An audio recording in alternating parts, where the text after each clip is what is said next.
precisa muitas vezes trocar ideias para tentar encontrar a melhor solução para cada caso, né? De cada pessoa diferente. Então, daí que surgiu a nossa ideia de conversar um pouquinho aqui sobre esse tema tão importante que é dor nas pernas. Então, meu nome é Roana Lacerda, sou cirurgiã vascular e endovascular, atuo na área de angiologia e ecografia vascular também, e vou estar aqui com vocês hoje para a gente conversar um pouquinho e tirar todas as dúvidas relacionadas a esse tema. E o Dr. Maderson gostaria de apresentá-lo, ele é o nosso convidado de hoje. Pode falar um pouquinho. Boa noite a todos aí, agradeço o convite da doutora Roana.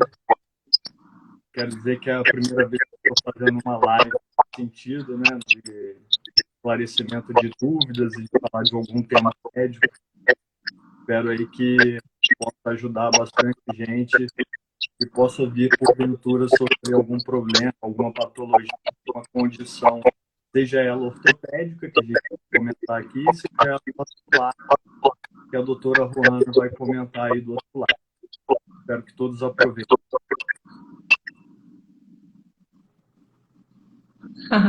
Então, assim, para a gente começar,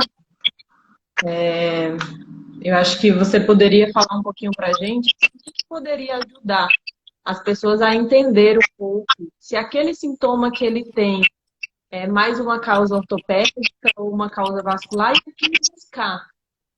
O que você tem a falar assim, um pouco sobre isso? Bom, antes de a gente começar a falar, é interessante que todo mundo que está assistindo saiba que existem várias estruturas na perna. Quando um ortopedista, por exemplo, quando fala perna, a gente está falando entre a região entre o joelho e o tornozelo. Ou seja, a gente está falando da parte óssea, no caso da tíbia, da fíbula.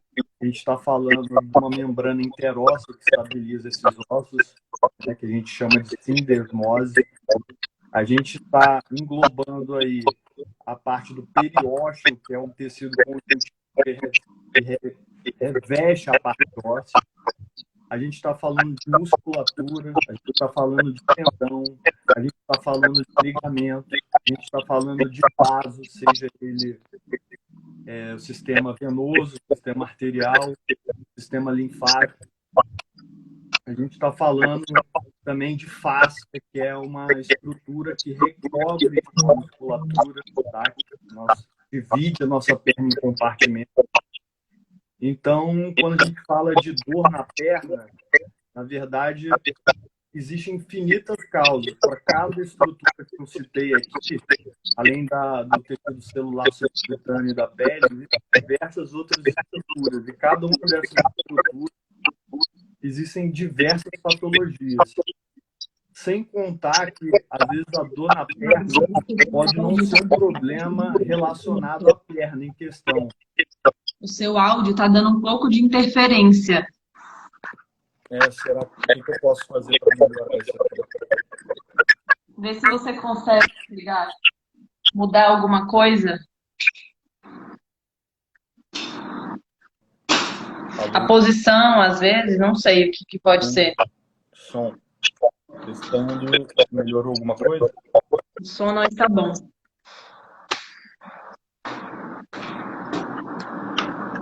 Não sei como é que eu faço para melhorar isso aqui. Vou precisar depois da ajuda de um técnico.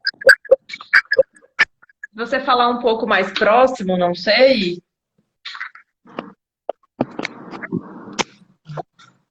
Não seria problema falar mais. O problema tá falar mais próximo? Colocar o fone. Alguém sugeriu colocar o fone, talvez melhore. Pior que onde que eu vou arranjar um fone agora aqui? Não sei nem onde está meu fone. Então tenta continuar, vamos ver se vai conseguir. Então, como eu estava falando, existem diversas estruturas na perna que podem causar dor. Só que, além disso, a dor na perna pode ser referente a uma condição ou uma patologia em um local distante. Por exemplo, uma dor na região da coluna pode dar dor referida na perna. A gente sabe que na perna existem nervos, você vai comentar aí, existe o nervo tibial, que ele é o prolongamento do nervo ciático. Então, patologias que acometem a coluna lombar, como hérnia de disco lombar, estenose do canal lombar e outras condições degenerativas, podem afetar o nervo, que pode, por consequência disso, dar dor irradiada na perna.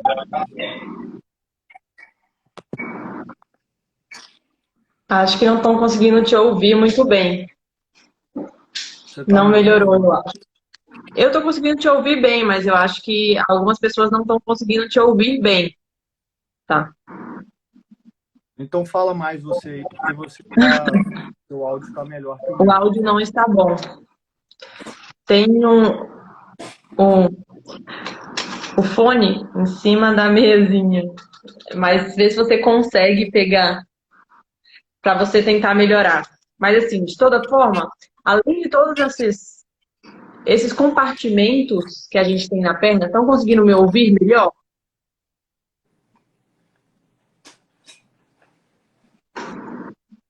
Acho que estão conseguindo me ouvir melhor. Então, além de todos esses compartimentos que o Dr. Madison falou que existem na perna, nós temos também os vasos, e aí entram os vasos arteriais, os venosos e o sistema linfático, que são outros vasos ainda menores. Então, dependendo de que local que esteja acometido, a gente vai ter sintomas de dores diferentes. Por exemplo, o sistema arterial é aquele que sai do coração e leva o sangue até o dedo do pé. Então, quando você tem uma dor que está relacionada a esse sistema, a queixa é mais ou menos assim. Você anda, dói. Você para, melhora a dor. Ou então, você anda, dói, você para, massageia a panturrilha, que geralmente é um dos locais mais comuns, mas pode ser outros locais. E aí, melhora e você volta a andar. Num grau mais avançado, pode até ter uma dor em repouso, mas geralmente é assim que acontece. Já a circulação venosa, que é outra causa bem frequente de dor na perna, é o retorno do sangue para o coração. Então, o sangue vem do dedo do pé até o coração. E isso gera outros sintomas de dores, que é aquela que a gente queixa, que acontece geralmente ao final do dia, tipo um peso, um cansaço na perna, que de manhã está melhor e ao longo do dia, quando você vai fazendo as suas atividades, vai ficando muito tempo de pé ou muito tempo sentado numa mesma posição, você começa a sentir. E algumas vezes pode estar relacionada a inchaço na perna, pode estar relacionada a escurecimento, uma coloração mais escura da parte distal da perna, tá certo? E alguns outros sintomas em estágios mais avançados, como inclusive feridas e tromboses. E o sistema linfático. O sistema linfático, ele ajuda também o sistema venoso a trazer todas as substâncias que serão eliminadas da circulação pelo rim. Tá? Então, ele faz mais ou menos essa função, ajudando também o retorno dessa circulação na perna. Quando você tem um comprometimento desse sistema, você também pode ter dor na perna. E como que vem essa dor? Geralmente, você já pode acordar com aquela dor, ela já iniciar pela manhã. É mais um desconforto que também pode piorar ao longo do dia. E muitas vezes pode estar relacionada a uma vermelhidão na perna, pode estar relacionada a um inchaço, inclusive do pé. Tá? Então, ele dá outros sintomas também associados, inclusive a dor sendo um deles. Tá? Mas aí tem outras coisas que justificam. Então, assim, é importante saber disso para você tentar diferenciar e te ajudar a quem buscar. Então, da parte vascular, é mais ou menos isso que a gente encontra. E o seu áudio melhorou, Maderson? Da parte ortopédica, o que você vê que os pacientes te procuram que pode ajudar em você falar para entender que aquele problema está mais relacionado com causa muscular ou ortopédica? Tá, Conseguiu ouvir? não sei se o pessoal agora consegue me ouvir bem. Melhorou. Tá. Seguinte, eu vou repetir rapidamente, resumir aqui o que eu estava comentando. Quando a gente fala de dor na perna, né, a gente está falando de diversas estruturas, de diversas causas que podem possibilitar e predispor o quadro de dor. Na perna, a gente tem a parte óssea, dois ossos importantes, a tíbia e a fíbula. Entre esses ossos, tem uma membrana interóssea que a gente chama de sindesmose. Além disso, existe o periósteo, que é um tecido conjuntivo que permeia o osso, que fica na região periférica do osso. Também temos musculatura, temos vasos, como você falou, né? A parte venosa, a parte arterial, o sistema também linfático. Temos ligamentos. A gente tem, além disso, a pele e o tecido celular subcutâneo. Eu estou ouvindo um eco aqui, está até me atrapalhando. Minha própria Mas tá voz. muito bom o áudio. Tá. E, bom, para a gente diferenciar uma dor vascular e uma dor ortopédica, existem alguns indícios que nos torna a pensar mais em uma área e outra. É óbvio, se o indivíduo teve algum trauma ou teve uma dor súbita durante uma prática, durante sua atividade física, durante a prática de exercício, isso aí aumenta muito a chance de ser ortopédico, de ser uma lesão muscular ou ser um trauma que pode ter proporcionado aí uma fratura, seja na fíbula ou na tíbia. Agora, existem os casos de dor crônica. E quando a gente fala de dor crônica, a gente está falando principalmente da parte neurológica, ou seja, as neuropatias. E também estamos falando de até mesmo condições tendinosas, musculares, que porventura podem causar também uma dor, que se não bem tratada, crônica.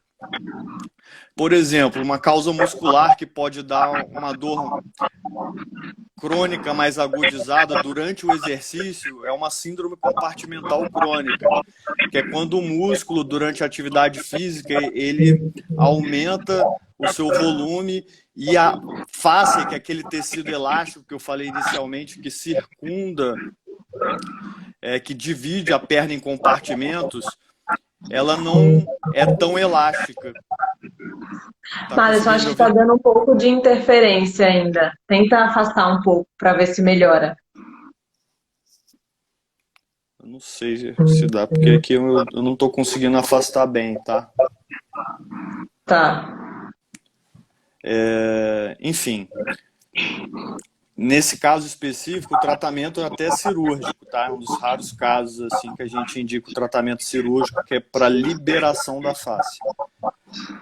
Agora, em relação às neuropatias, você estava comentando, né? Quando que você pensa que a claudicação é mais vascular e quando é mais neurogênico, ou seja, quando é um nervo que é o responsável pelo quadro de dor. Você pode repetir rapidamente a diferença entre os dois? Então, a claudicação vascular era aquela dor que geralmente você anda e dói. Você para e ela melhora. E você volta a andar. Então, essa é a claudicação vascular. A claudicação neurogênica geralmente pode estar relacionada a um formigamento, a uma dormência e até uma fraqueza na perna, que não é tão comum na doença arterial, essa fraqueza da perna. Então, isso ajuda a diferenciar, mas isso é muito necessário o especialista, porque às vezes até o próprio especialista, dependendo da área, pode ter essa dificuldade. E o quanto é comum isso acontecer. Às vezes uma pessoa que está ali sempre tratando como uma dor lombar, aquela dor que vai para a perna, e na verdade não é uma causa neurogênica, e sim uma causa vascular. E geralmente são doenças mais graves, porque quando acomete já desde essa região proximal da perna, a gente já tem um comprometimento, inclusive, dos vasos que estão na barriga. Então já é uma doença mais grave. Então tem essa diferenciação.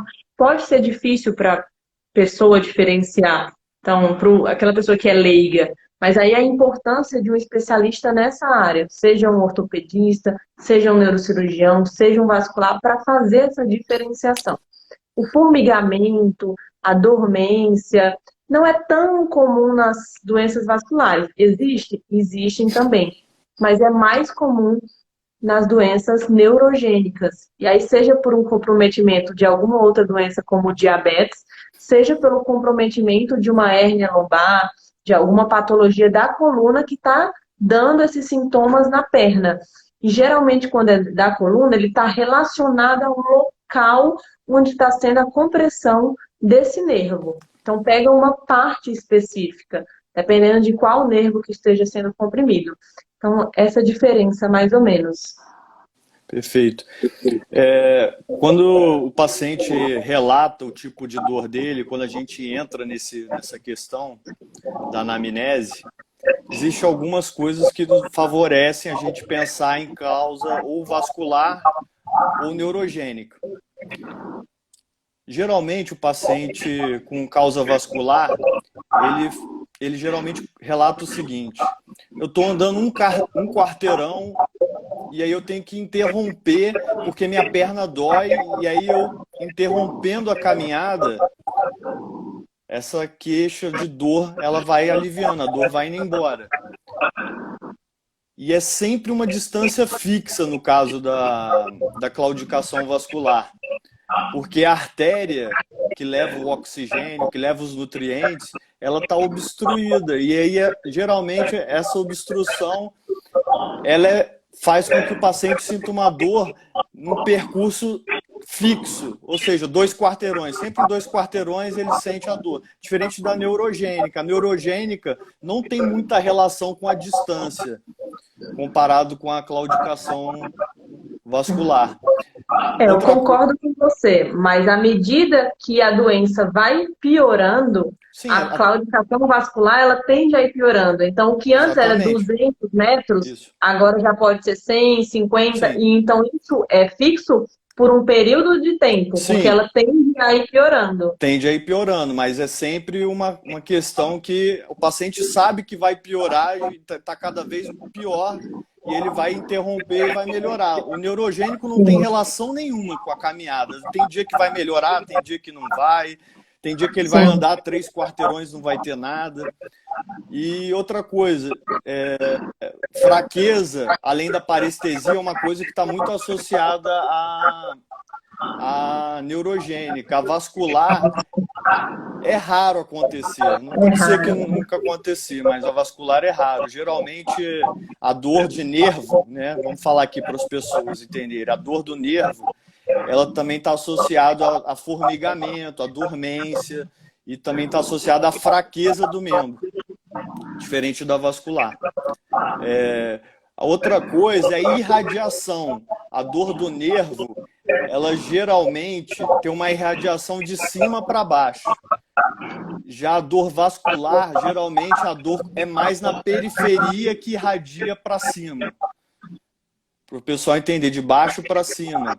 Só algumas diferenças. É claro que a medicina não é uma ciência exata, né? A gente está falando isso, faz a gente pensar numa causa ou outra.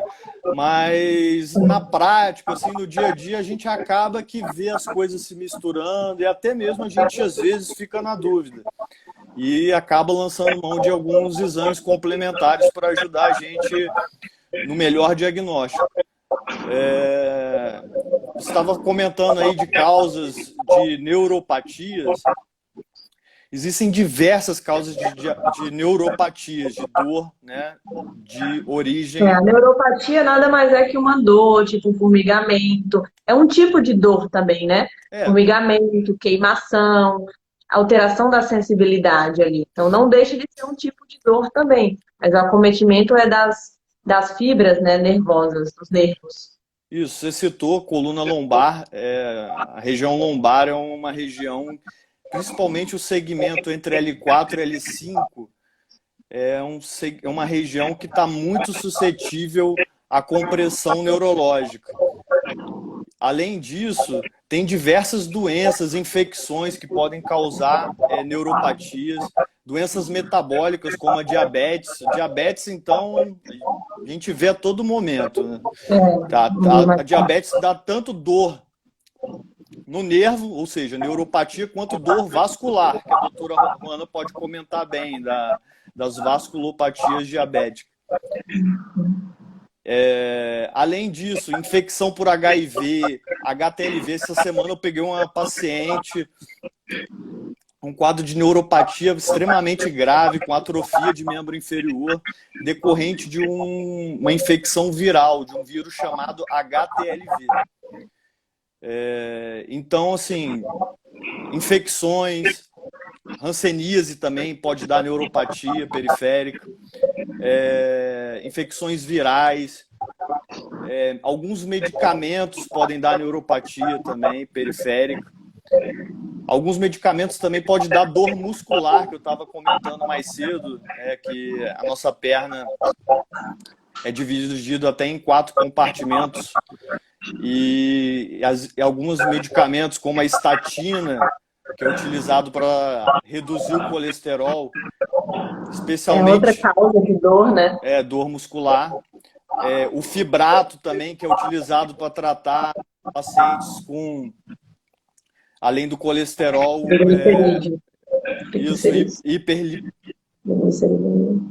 aumento dos lipídios. Isso. Também está associado com muita dor muscular.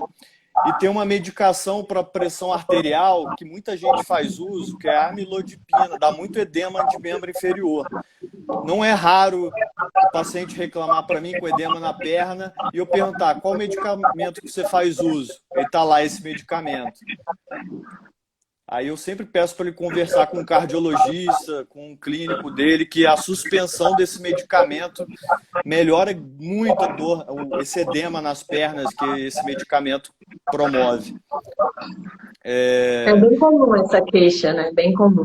Edema nas pernas vira e mexe. E assim, eu queria que você falasse, doutora Ruana, em relação assim, que eu vejo na emergência, no dia a dia, muita gente com medo da tal da trombose venosa. Queria que você explicasse para as pessoas que estão nos assistindo o que é a trombose venosa e que sinais são de alarme para que as pessoas fiquem atentos e peçam auxílio aí de um médico da sua confiança. Queria que você falasse isso para a gente. Só antes de eu responder essa pergunta, tem uma outra pergunta aqui, que é sobre se a dor no peito do pé pode ser problema vascular. Então, assim, o peito do pé, ele tem vários componentes ali. Então, ali tem músculo, ali tem tendão, ali tem nervo, tá? Vasos existem? Existem.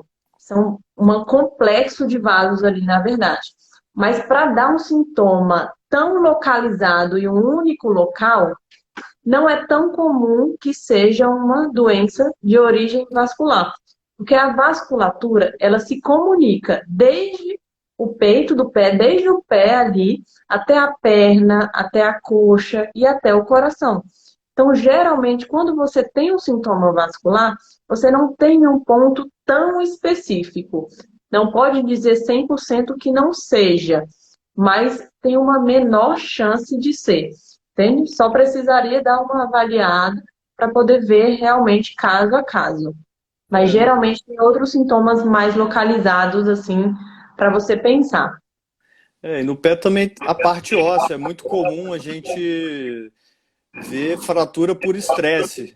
E a fratura por estresse não está associada a um trauma repentino específico, não, de alta energia. A fratura por estresse está associada a uma sobrecarga mecânica demasiada em alguma região do pé.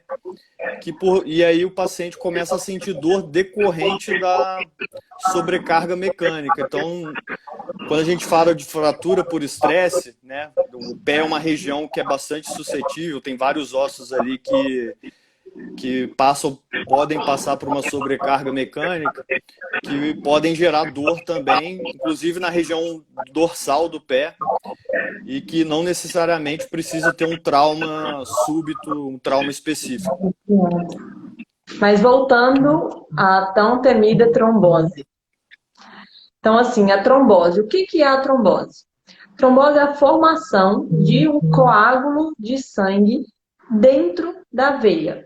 Não necessariamente só da veia, ela pode ser na artéria também, que aí seria uma trombose arterial, que é um quadro muito mais grave, geralmente leva a uma dor súbita, de repente, associada a uma frialdade da pele, o pé fica roxo, tá? Então, esses são os sintomas de uma trombose arterial, que é um coágulo de sangue entupindo a circulação arterial, ou seja, aquela que chega na perna. Esses quadros têm que ser indicado e imediatamente, não pode esperar. Não pode esperar nem um minuto, eu brinco, tá? Para procurar a urgência, porque tempo é circulação. E aí, nesses casos, tem que intervir de imediato.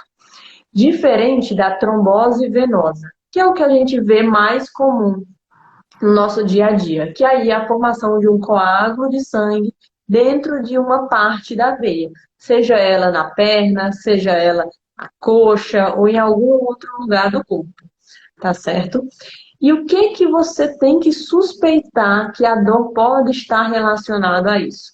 Geralmente também é uma dor já de início mais súbito, não é aquela dor crônica que já se prolonga por tantos meses ou tantos dias. Geralmente é uma dor súbita que vem associado a um inchaço de um único membro, tá? Então, geralmente são essas duas coisas mais comuns. Às vezes pode vir com sintomas menos exuberantes, né? Menos vistos, assim, como uma cãibra também, mas não é o mais comum. O mais comum é essa dor de repente, junto ao inchaço de uma das pernas, para você pensar no trombose. E também tem que procurar de imediato, porque embora o tratamento não seja tão agressivo quanto o tratamento da trombose arterial, é indicação de anticoagulação, né? De tomar o remédio para aquela trombose estabilizar, ou seja, parar ali e não progredir, não ir até o pulmão e causar uma embolia. Então, esses são os sintomas de alarme, né? Para a gente ligar o alerta que precisa procurar. Então, essas causas de dor e esses sintomas são os mais preocupantes e precisam de intervenção e de cuidado imediato, tá? E, doutora Ruana, aproveitando que a gente está falando de trombose, fala aí da sua experiência, o que você achou nesse período de pandemia que a gente passou e tem passado? Se você achou que esse período aumentou a incidência de trombose venosa profunda, ou se não, se você já... Queria que você desse sua experiência aí para as pessoas que estão nos acompanhando. Então, a experiência não foi boa, porque aumentou muito o número de casos e em alguns casos de trombose são indicações de cirurgia, né? São indicação de implante de filtro, que é como se fosse um chuveirinho dentro da veia para evitar que esse trombo vá para o pulmão. Então, assim, aumentou muito a demanda, muitos pacientes. O COVID é uma doença trombogênica, e aí ela pode ser trombogênica na perna ou pode ser nos vasos do pulmão diretamente também, na microvasculatura do pulmão. Então, pode estar relacionada a uma trombose na perna, como não. Então, é uma doença grave, é uma doença agressiva, que levou muitos pacientes a isso. E pior ainda, são as sequelas que isso pode ficar. Se não tratado corretamente, se não tratado o quanto antes, né? E mesmo com o tratamento adequado, muitas vezes ainda podem ficar algumas sequelas, sim. Então, a experiência não foi boa, mas... eu vou somar um fator ainda, que é um fator questão social, né? Muita gente ficou em casa, muita gente deixou de praticar atividade física durante esse período. o sedentarismo e, às vezes, até os hábitos como alcoolismo e tabagismo, às vezes, até aumentaram durante esse período. E, em virtude dessa mudança social que a gente até atende já, as pessoas já têm retornado às consultas normalmente, tal, deixaram, mas durante esse período elas relatam que abandonaram o tratamento, às vezes tratamento para hipertensão arterial, tratamento da diabetes. Tudo isso foi acompanhado de uma forma, digamos, não devida. E quem sabe também esses fatores secundários aí também aumentaram a incidência de casos de trombose venosa profunda, né? Ainda, além do... Esses fatores influenciam, mas a própria doença também, ela influencia bastante, sim, né? com certeza. Estou só acrescentando aí um outro motivo. A gente, a educação, né, tanto vascular quanto neurogênica, diferenciou quando que a dor na perna vai ser de origem venosa, quando vai ser de origem neural, né, de neurônio. Acho que isso já deu para dar uma boa pincelada. Então, assim, se eu pudesse resumir aqui, assim, o que ficaria de alerta para a gente pensar num problema vascular? Primeiro é dor, e aí essas características que a gente já falou aqui. O segundo seria inchaço na perna, é outra coisa para chamar o alerta. Na doença arterial não é tão comum, mas pode acontecer nos casos mais graves, é mais comum nas doenças venosas e linfáticas, tá? Formigamento é uma coisa comum, ou é uma coisa que pode acontecer na doença venosa, mas que não é tão comum. É mais comum na doença neurogênica, tá? O quarto sintoma seria cãibra. Outro sintoma que pode estar relacionado também à doença venosa, tá? Escurecimento da pele ou mudança da coloração da pele seria o quinto sintoma, principalmente na parte distal da perna. E aí, geralmente, já acontece em doenças mais avançadas. Então, esses são os principais sintomas.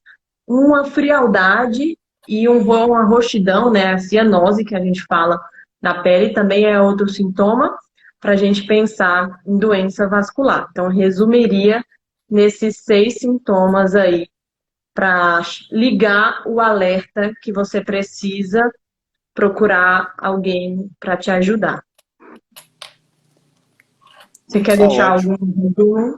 Em relação aos tratamentos, o que você tem a falar assim, da parte ortopédica? O que tem de mais moderno hoje? O que você tem usado no seu dia a dia?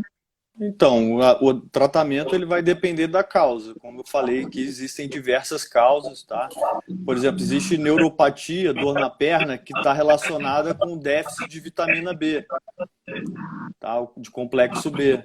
Então, a suplementação vitamínica, principalmente complexo B, é fundamental para tratar esse tipo de neuropatia. Existe neuropatias, como eu falei, está associado ao uso de medicamentos, então tem que reavaliar essa questão, né? Se possível, substituir a medicação. Existe neuropatia, né, causa dor na perna, que está associado a infecções, então o tratamento tem que se basear no tratamento das infecções. Existe a neuropatia proveniente de patologia da coluna lombar, então o tratamento obrigatoriamente vai passar pelo tratamento, pela descompressão, seja da hérnia de disco, seja da estenose do canal, seja da listese vertebral, enfim, vai passar pela descompressão do quadro lombar, né? Enfim, existem várias causas para dor na perna, as causas musculares, fibromialgia pode dar dor na perna, síndrome de dor complexa regional pode dar dor na perna, síndrome dolorosa miofacial dá dor na perna também. Então, assim, cada caso vai ter sua particularidade, vai ter sua abordagem, precisa de um bom exame físico para você diferenciar uma dor ou outra. Às vezes só o paciente contando não é o suficiente para você poder discernir bem qual é a condição que está lhe causando dor. Na maioria dos casos é necessário um bom exame clínico e até exame complementar. A gente tem em mãos, a gente solicita até com uma frequência bastante razoável a eletroneuromiografia, que é um exame até um pouco confortável no ponto de vista do paciente, porque ele precisa ser submetido a algumas agulhadas para avaliar exatamente a condução neural. Então, assim, o tratamento ele vai passar pela identificação prioritária do motivo pelo qual a neuropatia está ocorrendo. Tem uma pergunta para você, Madison. Artrite e artrose causam dor na perna? Então, quando a gente fala de artrite, artrose, a gente está falando de articulação, de alguma condição inflamatória na articulação, nas juntas. Aqui, ó, nas mãos a gente tem várias juntas, ó. Na perna a gente tem a junta do joelho e tem a junta do tornozelo. Existem algumas condições inflamatórias que fazem com que aconteça o cisto de Baker. Eu não sei se cabe aqui falar, mas o cisto de Baker, ele é um conjunto de líquido inflamatório que se insista atrás do joelho. Quando ele estoura, pode dar uma dor na perna de forte intensidade, cujo quadro clínico é bastante semelhante ao da trombose venosa profunda. Sim, é um diagnóstico diferencial. Exatamente, até um diagnóstico diferencial. E, na grande maioria das vezes, ele está associado à artrite da artrose, né? Porque existe uma diferença de artrite e artrose. A artrite nada mais é que a inflamação da articulação, do tecido sinovial articular. Já a artrose é uma condição que é de característica degenerativa da cartilagem. A artrose é uma das causas de artrite, tá? Para tentar explicar resumidamente aqui. Mas existem outras causas de artrite: artrite reumatoide, artrite psoriásica, artrite lúpica, artrite por gota. Existem outras causas. A artrose é uma das causas de artrite e pela prevalência, assim, é uma das causas mais comuns até. E pode ser causa de dor. Sem dúvida, principalmente quando tem essa relação com a formação do cisto de Baker, pode dar essa dor irradiada para a perna, na região posterior, de trás da perna. E só o cisto de Baker, sem a ruptura, sem ele romper, é sintoma de dor também? Pode causar dor? Pode, se ele for de grande volume, ele começa a fazer uma compressão. Isso. A gente sabe que naquela região atrás do joelho é a região mais importante em termos vasculares e neurológicos. Ali passa a artéria poplítea, a veia poplítea e o nervo tibial. Então, se o cisto for de grande volume e ele comprimir essas estruturas, pode dar tanto a dor neurogênica, se estiver comprimindo mais o nervo, quanto vascular, se estiver comprimindo mais a veia ou a artéria poplítea. Sim, muito bom, muito bom. Então, assim, para finalizar, falar um pouco assim, em relação ao tratamento vascular, realmente, o tratamento é uma gama, a gente passaria horas aqui falando de cada um, então não tem como a gente esclarecer sobre cada um. O que eu posso deixar de dica é, sempre que puder, ao longo do seu dia de trabalho, tire 10 minutos, repouse um pouco, coloque a perna para cima. Isso já vai te ajudar bastante, principalmente para quem tem sintomas venosos, né, de dor nas pernas relacionadas a sintomas venosos. Fazer uma atividade física, isso fortalece a sua musculatura. E aí você diminui causas de dores ortopédicas, você diminui causas e dores de sintomas venosos também. Então é muito importante esse fortalecimento. Isso eu costumo falar sempre, Juan, no consultório para os pacientes, que o músculo ele é a bomba que faz o sangue retornar. Se o paciente tem uma atrofia ou tem uma fraqueza muscular, ele tem uma tendência com o tempo de começar a fazer aquele edema gravitacional, porque o músculo ele não está bombeando, ele não está fazendo o trabalho dele de empurrar o sangue de novo para cima, porque esse sangue ele precisa ativamente ser empurrado até por conta da gravidade. Então, isso que você comentou é uma coisa que eu falo muito no consultório, fortalecimento muscular, especialmente de membro inferior, para ajudar nessa melhora do edema das pernas, né? Essa E isso, o retenção de retorno líquido. não é imediato, né? Você tem que manter aquela atividade para que ela possa te dar melhora. Isso não é imediato, como a medicação que alivia. Fazer massagem nas pernas, e aí essa massagem deve ser de baixo para cima, para ajudar esse retorno venoso, associada a uma hidratação com creme. Para isso também ajuda bastante. Algumas vezes em doenças linfáticas, a gente costuma indicar também drenagens linfáticas, desde que seja com um profissional capacitado, tudo certinho, também ajuda a melhorar isso. Caso de causas musculares, ortopédicas, acho que um gelinho também é um grande aliado aí para tentar melhorar um pouco os sintomas, além de um creme com anti-inflamatório, alguma coisa do tipo, precisa aliviar. Não que isso substitua a avaliação de um especialista, mas são coisas que podem te ajudar no seu dia a dia. Então, são algumas dicas de dia a dia prático, entende? E os tratamentos, isso só quem vai poder indicar é o especialista e vai mudar de caso para caso. E aí varia muito. Hoje a gente tem laser, inclusive, para dor e para várias outras doenças que podem ser feitas, para tratar a doença venosa, para tratar outros sintomas, como inclusive a dor também pode ser utilizado para isso. Pode ser utilizado para tratar essas manchas da pele que acabam se formando pela própria doença venosa também. Então, assim, a gama de opções hoje para tratamento é muito grande. Mas isso a gente só consegue definir de caso a caso. Então, não tem como eu deixar assim um tratamento específico, mas algumas dicas que eu acho que são válidas para o dia a dia. E no caso ortopédico e muscular, né, a gente sabe que para melhorar a dor existem os bloqueios neuronais, e aí você acaba bloqueando o nervo para ajudar no controle da dor. Outros também, as infiltrações com medicações, e aí o Madison vai saber dizer melhor, são opções de tratamento para controle da dor também. Então, assim, existe uma gama de possibilidades hoje de tratamentos modernos e que auxiliam nisso. E isso vai variar de caso para caso. Com Eu certeza. acho que era isso. Se tiver mais alguma pergunta, a gente pode responder aqui, mas eu acho que já respondemos todas.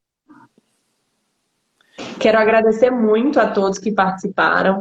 É muito bom ter esse retorno de vocês, tá? É muito importante. A gente só está aqui porque vocês estão aí, tá? E continuem sempre participando. Foi muito bom. Qualquer dúvida pode deixar no direct também. Segue a gente lá nas redes sociais, certo? E aí lá a gente vai estar dando sempre algumas dicas que acho que é o que é mais importante para o dia a dia mesmo. Então tá certo, gente. Prazer estar falando com vocês. Qualquer dúvida, as redes sociais estão à disposição. Boa parte de vocês tem meu número também, meu telefone privado. Sintam-se à vontade para qualquer tipo de esclarecimento. Estamos às ordens. Boa noite aí para Muito todos. obrigada, Naderson, pela participação. Espero vê-lo em breve novamente. Prazer estar Tchau, falando boa com noite, você por gente. aqui. Tchau, tchau.